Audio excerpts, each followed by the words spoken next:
Le bilan qui est dressé du BRS, c'est quand même un bilan assez positif.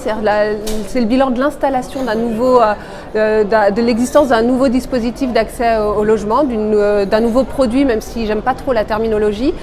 Donc le BRS a été créé il y a une dizaine d'années. Il commence à avoir une existence concrète pour les ménages en France et en Île-de-France. Il y a des logements qui sont livrés.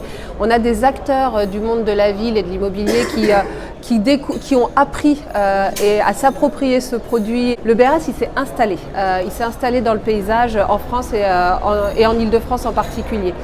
Pour la COP Foncière, qui est un organisme de foncier solidaire parmi d'autres, mais quand même un organisme important, le plus ancien en Île-de-France et avec le plus gros volume. On a aujourd'hui 2000 logements engagés, ça veut dire qu'on va les produire et les livrer dans les prochaines années. On en a livré une centaine et on a presque 700 logements qui sont en cours de commercialisation.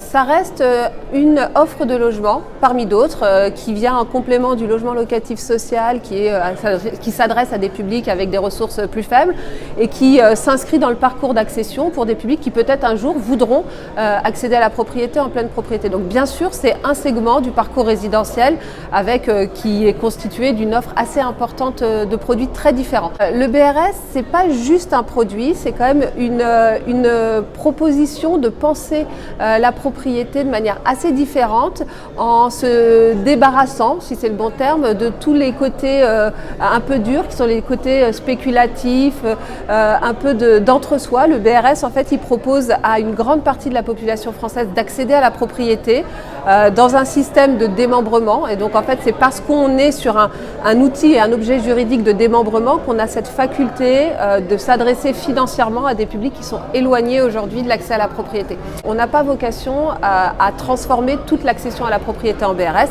Ça doit rester un produit et une offre de logement qui cible des publics qui sont sous plafond de ressources, qui se fixent des niveaux maximum de plafond de prix de vente, parce que le risque de la généralisation en fait, d'un dispositif comme celui-là, ce serait de pouvoir vraiment acheter très très cher les fonciers et de vendre assez cher les logements.